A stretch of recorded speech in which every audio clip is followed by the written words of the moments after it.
Hi hello ಎಲ್ರಿಗೂ ನಮಸ್ಕಾರ. Welcome back to Jyothi Pradvith YouTube channel. ಎಲ್ಲರೂ ಹೇಗಿದ್ದೀರಾ? ನಾನಂತೂ ಸಖತ್ತಾಗಿದ್ದೀನಿ. ಇದು ಟ್ಯೂಸ್ಡೇ ಈವ್ನಿಂಗ್ ಬ್ಲಾಗ್ ಆಗಿರುತ್ತೆ. ಆ್ಯಂಡ್ ಇದರಲ್ಲಿ ಯಾವುದೇ ರೀತಿ ರುಟೀನ್ ಏನೂ ನಾನು ಶೇರ್ ಮಾಡಿಲ್ಲ. ಆ್ಯಸ್ ಯೂಶುವಲ್ ನಿಮಗೆಲ್ಲ ಗೊತ್ತಿರೋ ಹಾಗೆ ನಾನು ವೀಕ್ಲಿ 3 ಟೈಮ್ಸ್ ಪ್ರಾಣಾಯಾಮ ಕಪಾಲಭಾತಿ ಎಲ್ಲ ಮಾಡ್ತೀನಿ ಅಂತ ಹೇಳಿದ್ದೆ ನಾನು ಆಲ್ರೆಡಿ ಲಾಸ್ಟ್ ವ್ಲಾಗ್ನಲ್ಲಿನೇ. ಸೊ ಅದೆಲ್ಲನೂ ಸಂಜೆ ಪೂಜೆ ಆಯಿತು ಆ್ಯಂಡ್ ನನ್ನ ಪ್ರಾಣಾಯಾಮ ಎಲ್ಲ ಮುಗಿಸಿ ಆಮೇಲೆ ವ್ಲಾಗ್ನ ಸ್ಟಾರ್ಟ್ ಮಾಡ್ತಾ ಇದ್ದೀನಿ. ಇವತ್ತು ನಾನು ರಾತ್ರಿ ಊಟಕ್ಕೆ ಒಂದೊಳ್ಳೆ ರಸಮ್ ಥರ ಮಾಡೋಣ ಅಂತ ಅಂದ್ಕೊಂಡೆ. ಸೊ ಅವಾಗ ನನಗೆ ಸಡನ್ ಆಗಿ ನನಗೆ ಫ್ಲ್ಯಾಶ್ ಆಗಿದ್ದು ಜೀರಿಗೆ ಸಾರು ಮಾಡೋಣ ಅಂತ. ಯಾಕೆಂದರೆ ನಮ್ಮ ತುಮಕೂರು ಡಿಸ್ಟಿಕಲ್ಲಿ ಯೆಲ್ಲೋ ಅಲರ್ಟ್ ಆಗಿದೆ. ಸೊ ಈ ವೆದರ್ಗೆ ಸ್ವಲ್ಪ ಏನಾದರೂ ಬಿಸಿ ಬಿಸಿ ಥರ ಗಂಟ್ಲಿಗೆ ಸ್ವಲ್ಪ ಹಾಯ್ ಅನಿಸ್ಬೇಕು, ಹೆಲ್ದಿಯಾಗಿ ಇರಬೇಕು ಅಂತ ಥಿಂಕ್ ಮಾಡಿದೆ. ಸೊ ನನಗೆ ಅವಾಗ ಫ್ಲ್ಯಾಶ್ ಆಗಿದ್ದೇನೆ ಜೀರಿಗೆ ತಿಳಿ ಸಾಂಬಾರು. ಸೊ ಅದನ್ನೇ ಮಾಡೋಣ ಇವತ್ತು, ಜೀರಿಗೆ ತಿಳಿ ಸಾಂಬಾರು. ಆ್ಯಂಡ್ ಅದನ್ನು ನಿಮ್ಮ ಜೊತೆ ಶೇರ್ ಮಾಡೋಣ ಅಂತ ವ್ಲಾಗ್ನ ಮಾಡ್ತಾ ಇದ್ದೀನಿ. ಆ್ಯಂಡ್ ಜೀರಿಗೆ ತಿಳಿ ಸಾರು ಜೊತೆಗೆ ಕಾಂಬೋ ಬಂದು ಅನ್ನ ರೈಸ್ ನಾನು ಆಲ್ರೆಡಿ ಇಲ್ಲಿ ಮಾಡೋಕ್ಕೆ ಇಟ್ಟಿದ್ದೀನಿ. ಅದ್ರ ಪಾಡಿಗೆ ಅದು ಆಗ್ತಾ ಇದೆ. ಆ್ಯಂಡ್ ಇನ್ಯಾಕೆ ತಡ ಮಾಡೋದು, ಜೀರಿಗೆ ತಿಳಿ ಸಾರು ಹೇಗೆ ಮಾಡೋದು ಅನ್ನೋದನ್ನ ನಾನು ಈ ವ್ಲಾಗ್ನಲ್ಲಿ ಶೇರ್ ಮಾಡ್ತೀನಿ. ಸ್ಟೆಪ್ ಬೈ ಸ್ಟೆಪ್ ಫಾಲೋ ಮಾಡಿ. ಆ್ಯಂಡ್ ನನಗನ್ಸಿದ ಪ್ರಕಾರ ನಮ್ಮ ಕರ್ನಾಟಕದ ಎಲ್ಲ ಜಿಲ್ಲೆಗಳಲ್ಲೂ ಕೂಡ ಮಳೆ ಚೆನ್ನಾಗಿನೇ ಆಗ್ತಾ ಇದೆ. ಆ್ಯಂಡ್ ವೆದರ್ ಕೂಡ ತುಂಬ ಕೋಲ್ಡ್ ಇದೆ. ಈ ಥರ ವೆದರಿಗೆ ಈ ಥರ ರಸಮು ಬಿಸಿ ಬಿಸಿಯಾಗಿ ಅನ್ನ ಇದೆಲ್ಲ ಸ್ಯಾಟಿಸ್ಫೈಡ್ ಫುಡ್ ಅಂತಲೇ ಹೇಳ್ಬೋದು. ಆ್ಯಂಡ್ ಕುಡಿಯೋಕ್ಕೂ ಕೂಡ ಈ ರಸಮ್ ತುಂಬಾ ಚೆನ್ನಾಗಿರುತ್ತೆ. And easy process. ಹೇಗೆ ಮಾಡೋದು ಅನ್ನೋದನ್ನು ನಾನು ಈ ವ್ಲಾಗ್ನಲ್ಲಿ ನಿಮಗೆ ತೋರಿಸ್ಕೊಡ್ತೀನಿ, ಬನ್ನಿ. ಜೀರಿಗೆ ತಿಳಿ ಸಾರು ಮಾಡೋದಕ್ಕೆ ಮೊದಲು ನಾವು ಬೇಳೆನ ಬೇಯಿಸ್ಕೋಬೇಕಾಗತ್ತೆ. ಅದಕ್ಕೋಸ್ಕರ ನಾನಿಲ್ಲಿ ಸ್ಟವ್ ಆನ್ ಮಾಡಿಕೊಂಡು ಒಂದು ಪಾತ್ರೆಯಲ್ಲಿ 2 ದೊಡ್ಡ ಲೋಟದಷ್ಟು ನೀರನ್ನು ಹಾಕ್ಕೊಂಡಿದ್ದೀನಿ. ಆ್ಯಂಡ್ ಇದಕ್ಕೆ ಒಂದು 1/2 ಟೇಬಲ್ ಸ್ಪೂನಷ್ಟು ಎಣ್ಣೆನ ಹಾಕ್ಕೊಂಡು ಒಂದು 1/4 ಟೇಬಲ್ ಸ್ಪೂನಷ್ಟು ನಾನು ಅರಿಶಿನ ಪುಡಿ ಕೂಡ ಹಾಕ್ಕೊಳ್ತಾ ಇದ್ದೀನಿ. ಸೊ ದಟ್ ಏನಾಗುತ್ತೆ ಅಂದರೆ ಬೇಳೆ ನಮಗೆ ಬೇಗನೆ ಬೇಯುತ್ತೆ. ಹಾಗಾಗಿ ನಾನು ಕುಕ್ಕರ್ ಯೂಸ್ ಮಾಡ್ತಾಯಿಲ್ಲ, ಹಂಗಾಗಿ ನನಗೆ ಸ್ವಲ್ಪ ಟೈಮ್ ಕನ್ಸ್ಯೂಮ್ ಆಗುತ್ತೆ. ನಿಮ್ಮ ಹತ್ರ ಕುಕ್ಕರ್ ಇತ್ತು ಅಂದರೆ ಒಂದು 10 ಮಿನಿಟ್ಸ್ ಒಳಗಡೆ ನಿಮಗೆ ಬೇಳೆ ಚೆನ್ನಾಗಿ ಬೇಯುತ್ತೆ. ಆ್ಯಂಡ್ ನೀವು ಇಲ್ಲಿ ನೋಡ್ತಿರ್ಬೋದು ನೀರು ಆಲ್ರೆಡಿ ಕಾದಿದೆ. ನಾನು ಟೀ ಗ್ಲಾಸಿಂದ ಒಂದು ಅರ್ಧ ಗ್ಲಾಸಷ್ಟು ತೊಗರಿ ಬೇಳೆನ ತೊಗೊಂಡು ಆಲ್ರೆಡಿ ನೆನೆಸಿಟ್ಟಿದ್ದೆ. ತೊಳೆದು ನೆನೆಸಿರೋ ತೊಗರಿಬೇಳೆ ನೀರಿನ ಸಮೇತ ನಾನು ಕುದೀತಾ ಇರೋ ನೀರಿಗೆ ಹಾಕ್ಕೊಳ್ತಾ ಇದ್ದೀನಿ. ಬೇಳೆ ಚೆನ್ನಾಗಿ ಬೇಯಬೇಕಾಗುತ್ತೆ.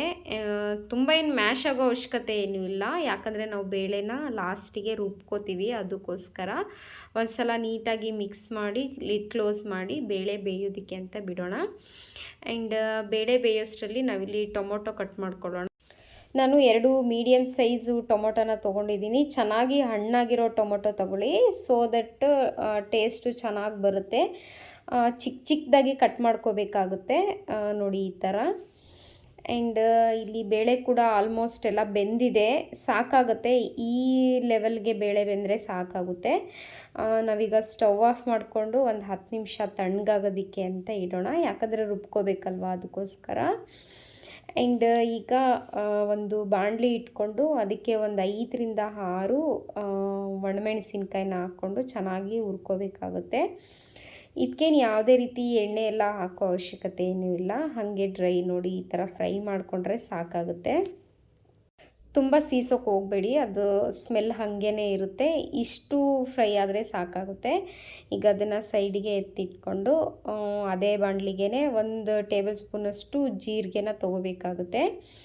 ಜೀರಿಗೆ ಕೂಡ ಚೆನ್ನಾಗಿ ಹುರ್ಕೋಬೇಕು.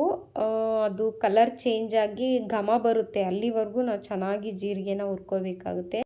ಜೀರಿಗೆ ನಮ್ಮ ದೇಹಕ್ಕಂತೂ ತುಂಬಾ ಹೆಲ್ಪ್ಫುಲ್ ಆಗಿರುತ್ತೆ. ಹೇಗೆ ಅಂದರೆ ಆ್ಯಸಿಡಿಟಿ, ಡೈಜೆಷನು ಇದೆಲ್ಲದಕ್ಕೂ ತುಂಬಾ ಒಳ್ಳೆಯದು. ಆ್ಯಂಡ್ ಫ್ಯಾಟ್ ಬರ್ನ್ ಮಾಡುತ್ತೆ. ಡೈಲಿ ಬೆಳಗ್ಗೆ ಜೀರಿಗೆ ನೀರು ಕುಡಿಯೋದ್ರಿಂದ ಗ್ಯಾಸ್ಟ್ರಿಕ್ ಪ್ರಾಬ್ಲಮ್ಸ್ ಎಲ್ಲ ಸಾಲ್ವ್ ಆಗುತ್ತೆ. ಖಂಡಿತ ಟ್ರೈ ಮಾಡಿ ನೋಡಿ.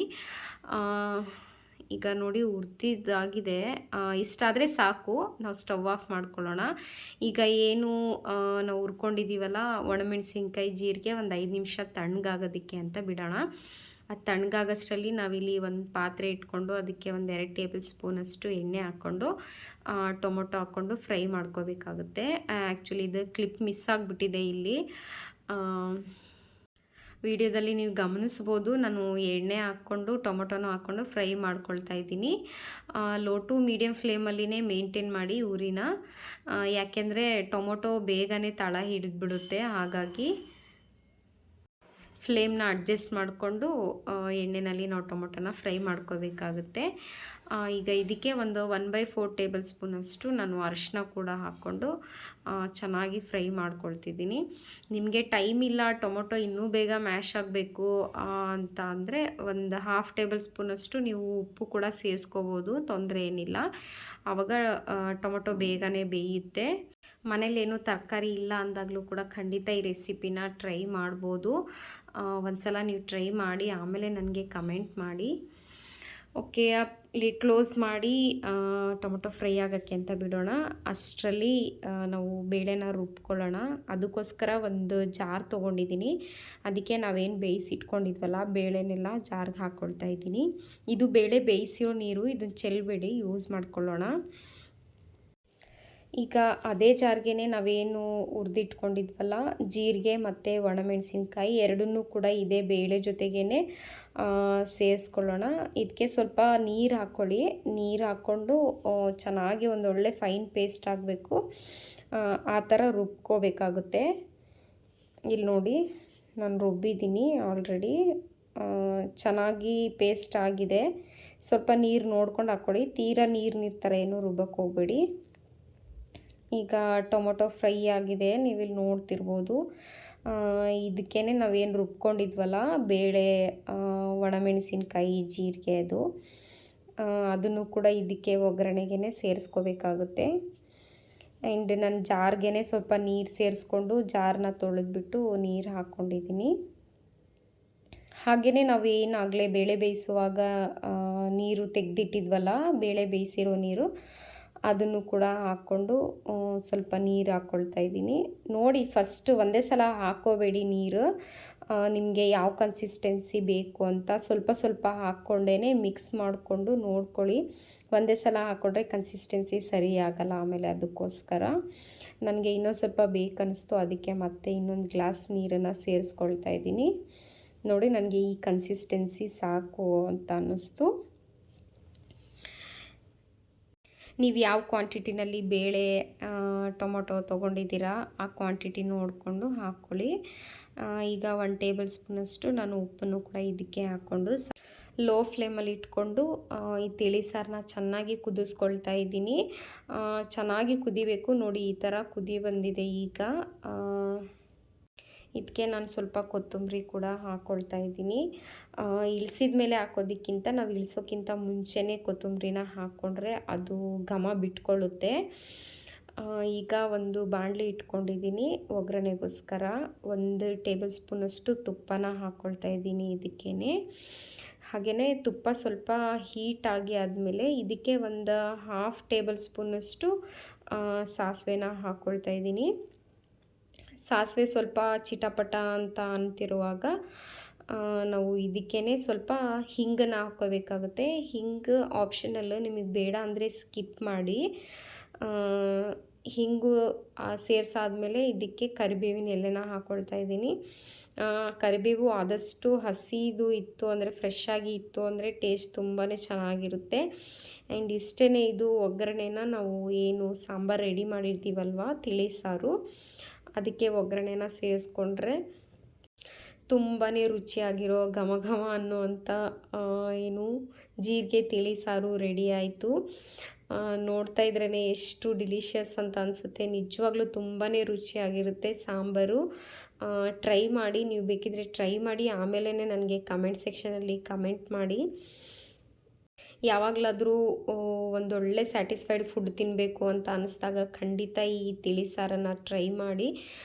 ಬೇಗನೆ ಆಗುತ್ತೆ ಆ್ಯಂಡ್ ತುಂಬಾ ರುಚಿಯಾಗಿ ಕೂಡ ಆಗುತ್ತೆ. ನನಗೆ ಏನಾದರೂ ಮಾಡಬೇಕು, ತರಕಾರಿ ಬೇರೆ ಇಲ್ಲ ಅನ್ನೋ ಸಿಚುವೇಷನಲ್ಲಿ ನಾನು ಇದೇ ತಿಳಿ ಸಾರನ್ನು ಪ್ರಿಫರ್ ಮಾಡ್ತೀನಿ ಯಾವಾಗಲೂ. ನೋಡಿದ್ರಲ್ವಾ ನಾನು ಜೀರಿಗೆ ತಿಳಿ ಸಾರು ಹೇಗೆ ಮಾಡಿದೆ ಅಂತ. ನಿಜವಾಗ್ಲೂ ನೋಡೋಕ್ಕೇ ಎಷ್ಟು ಡಿಲಿಷಿಯಸ್ ಅಂತ ಅನ್ನಿಸ್ತಿದೆ.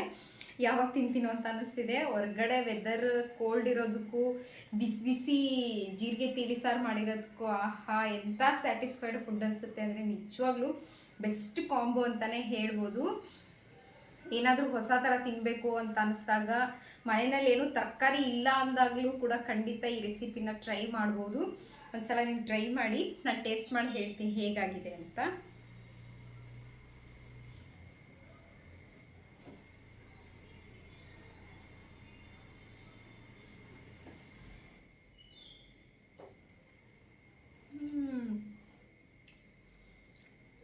ನಿಜವಾಗ್ಲೂ ಸೂಪರಾಗಿ ಬಂದಿದೆ. ಟೇಸ್ಟ್ ಅಂತೂ ಸಖತ್ತಾಗಿದೆ. ಈ ಥರ ಮಳೆಗಾಲದಲ್ಲಿ ಬಿಸಿ ಬಿಸಿ ಅನ್ನದ ಜೊತೆನಲ್ಲಿ ಬಿಸಿ ಬಿಸಿ ತಿಳಿ ಸಾರು ತಿಂತಾ ಇದ್ರೆ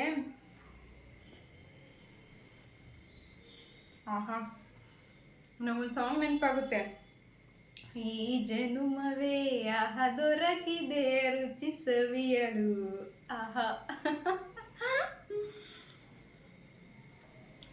ನಿಜವಾಗ್ಲೂ ಟ್ರೈ ಮಾಡಿ. ಸಾಂಬಾರಂತೂ ತಿಳಿ ಸಾರಂತೂ ಸಖತ್ತಾಗಿದೆ, ಬೇಗನೆ ಆಗುತ್ತೆ ಕೂಡ. ಟ್ರೈ ಮಾಡಿ. ಇದಾಗಿತ್ತು ಇವತ್ತಿನ ವ್ಲಾಗ್. ನಿಮಗೆ ನನ್ನ ವಿಡಿಯೋ ಆ್ಯಂಡ್ ನನ್ನ ರೆಸಿಪಿ ಇಷ್ಟ ಆಗಿದ್ದರೆ ಲೈಕ್ ಮಾಡಿ, ಶೇರ್ ಮಾಡಿ, ಕಮೆಂಟ್ ಮಾಡಿ, ಹಾಗೆ ಸಬ್ಸ್ಕ್ರೈಬ್ ಮಾಡಿಕೊಂಡು ಬೆಲ್ ಐಕಾನ್ ಪ್ರೆಸ್ ಮಾಡೋದನ್ನು ಮರಿಬೇಡಿ. ಆ್ಯಂಡ್ ಸುಮಾರು ಜನ ನನ್ನ ಚಾನಲ್ನ ಸಬ್ಸ್ಕ್ರೈಬ್ ಮಾಡ್ಕೊಳ್ಳದೆ ನೋಡ್ತಾ ಇದ್ದೀರಾ. ಸೊ ಪ್ಲೀಸ್ ನನ್ನ ಚಾನಲ್ನ ಸಬ್ಸ್ಕ್ರೈಬ್ ಮಾಡಿಕೊಂಡು ನನಗೆ ಸಪೋರ್ಟ್ ಮಾಡಿ ಅಂತ ಕೇಳ್ಕೊಳ್ತಾ ಇದ್ದೀನಿ. ಸೊ ಇಲ್ಲಿಗೆ ವ್ಲಾಗ್ನ ಎಂಡ್ ಅಪ್ ಮಾಡ್ತಾ ಇದ್ದೀನಿ. See you in the next vlog. Bye.